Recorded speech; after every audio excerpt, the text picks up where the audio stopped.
6-year-old looks at me every month before I come here and she says, "Are you going to tell them tonight? Tell them I don't want to wear this anymore." It has to stop. Take these off of our children.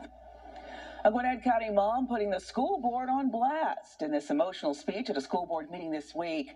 And Taylor wants mask mandates for students dropped, claiming kids are sick of being forced to wear the face coverings in class. Taylor started a change.org petition to demand the mask mandate be made optional, and it has nearly 1,000 signatures. The Gwinnett. It is as Hans told thee, thou must learn it for thyself. How shall I learn it? Do what thy heart bids thee, and thou shalt learn. And thou shalt learn. Thou shalt learn. Of a pre-pull-out bolstering of security. You may recall the move is part of the United States strategy to delay withdrawal from the Afghan region from May the 1st, established under former President Trump, to September the 11th, recently announced by the Biden administration. Indonesia's missing vessel, indicating that the submarine sank, leaving them with no hope of finding survivors. The KRI Nanggala 402 went missing after it was last reported during a dive Wednesday off the resort island. Earlier, Navy chiefs had said the submarine was expected to run out of oxygen as early as this Saturday morning. An investigation is now underway. However, they say early information led authorities to officially rule out an explosion as the cause of the incident. In Miami, this April the 9th, authorities report the seizure of a cutter containing over $94 million worth of narcotics. The drugs were found in a low-profile vessel operated by 3 individuals. The Coast Guard says the seizure is part of an increased presence in the region to counter transnational criminal organizations. The vessel was destroyed, and the suspects reported to be detained and in good health. Stay with us. I think they're going to love a sense of fiscal exuberance. Too much going on. Yeah. So exuberance is one word, overdoing it is another. So I think that might be a concern there.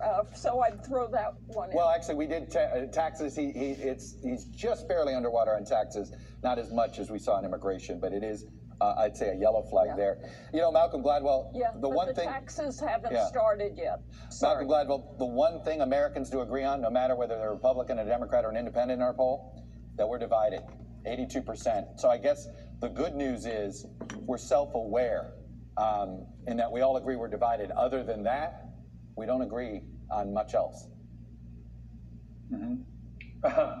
Well, I suspect that that's probably been true, with the exception of a little period in the middle of the 20th century. I suspect that you could have made that same observation through large swathes of the 19th century and even back in the 18th century. So, you know, I mean, at a certain point, we muddle along. When is it debilitating, though? When is it debilitating, our polarization?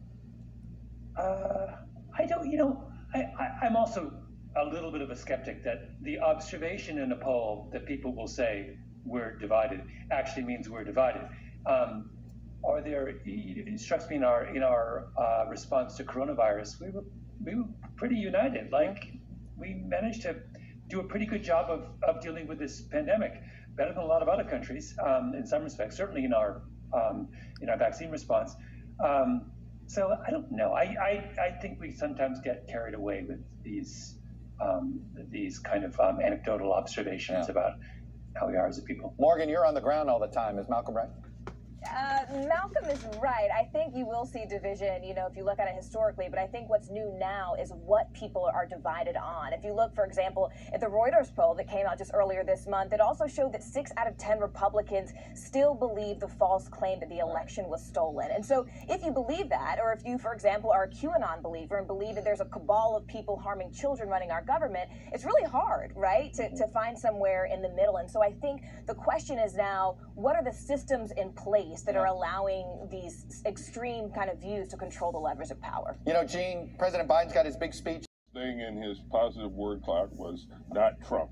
So he will continue to be not Trump. He will continue to be normal, empathetic Joe Biden, laying out his agenda and coming across as honest and leveling with the American people and leveling with Congress. He's having more success with the American people than he is with Republicans in Congress right now. Wow, that is an understatement for sure. That's all we have for today. Really appreciate you all watching this week. Thank you for being here. We'll be back next week. I want him to say that he's willing to work with President Biden, that the Republicans are willing to work with President Biden towards an infrastructure plan that will help our country move forward. But I expect that he'll probably be party line, which is unfortunate. But we'll see. Tim Scott is not someone who is shy about standing up and speaking his mind. So we'll see what he actually has to say. Well, it seems to me that the Republicans and Democrats generally have the same goal on this, on infrastructure, especially the hard infrastructure, the bridges, the roads, and Wi-Fi, broadband. It's on the softer things like, child tax credits and how much we should spend. But this, really does, in my mind, come down to numbers. Whether or not we can afford this, how we pay for this, and that's where the Republicans and Democrats have to come together. Do you see that happening on either the hard American jobs, which is the hard part of the infrastructure, or the soft of the American family? Well, I can tell you that my water bill just passed out of committee unanimously. So, and it's got a fairly high price tag in order to replace the entire nation's lead piping system, which is a goal that we need to achieve immediately for our children's health. That passed unanimously. So I know that the Republicans are willing to talk about what we need to do. I don't think we can afford to not spend the money on infrastructure. Janet Yellen has said that if we don't make this investment in our infrastructure, our economy will enter into a period of stagnation for years. And that this bill will actually get money back into the local economy, will actually grow the economy. And so it's more than just an infrastructure bill. That the Republicans who are balking at this did not balk when President Trump did those tax cuts for the wealthiest corporations and Americans. And so I think we can find our way forward.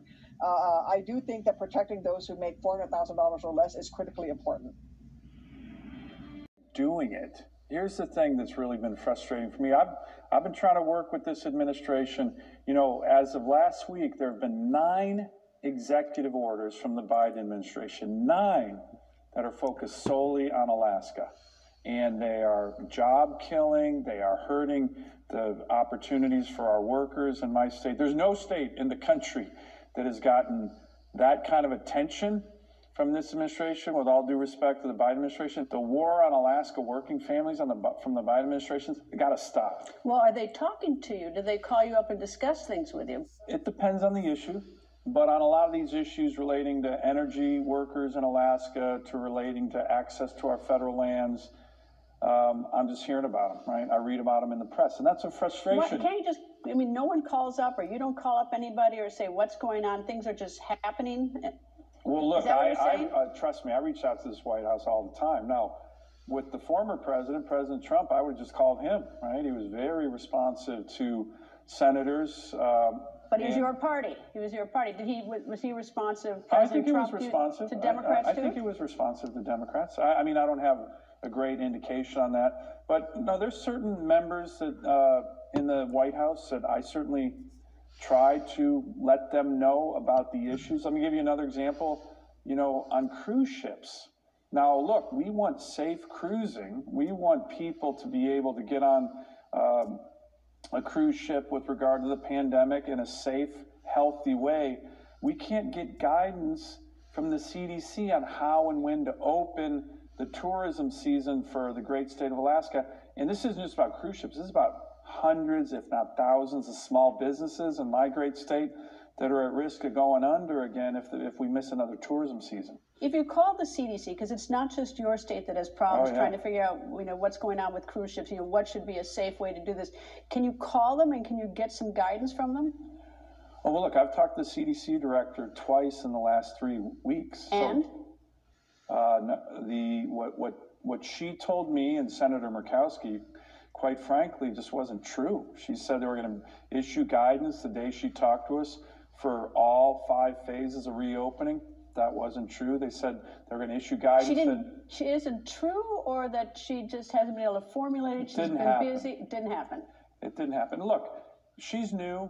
I've been saying she needs to kind of look at her staff and say, hey, when you're giving me instructions to say to certain senators, you want to be accurate. So far, it hasn't been accurate. In terms of the president's speech this coming week, Yeah. I assume he's going to talk about his family plan, his American family plan. Pay for this, certainly. But is it going to get passed, do you think? Right now, I don't think there's support on the Republican side to already increase the taxes that we lowered and made our country more competitive. So I think there are other ways to look at paying for an infrastructure bill, and we're in negotiations with the Democrats in the White House on that now. All right, now let me turn to the sort of soft infrastructure that the president's been talking about at the American Family Plan, which would be things like child care, universal pre-care, things like that.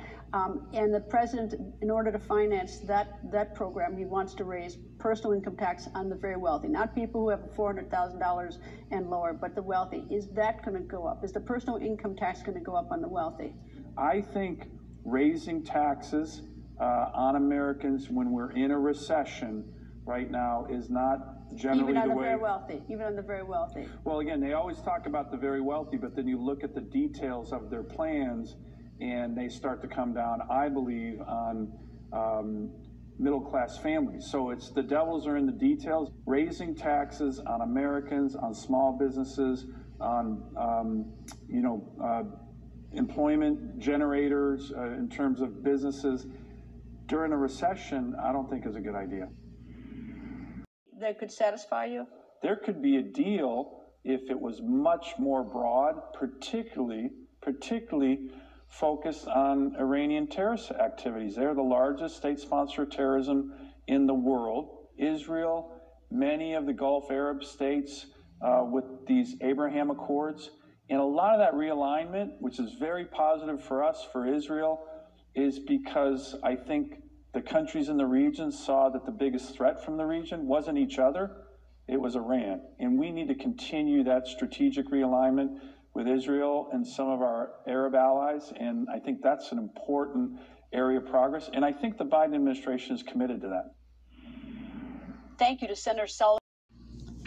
I heard this thing about getting everybody off of red meat.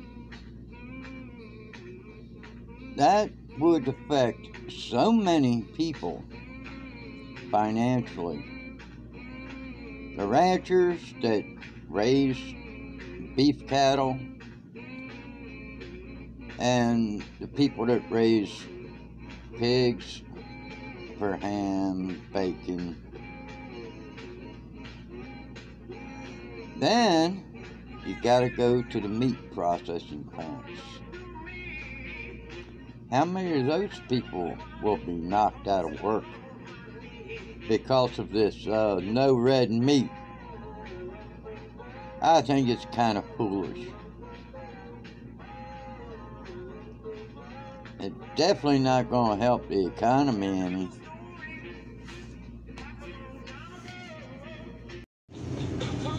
Have no more and crave.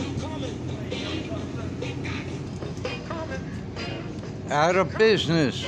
No more. With Robert Forrest and his handful of power-thirsty henchmen cracking the whip.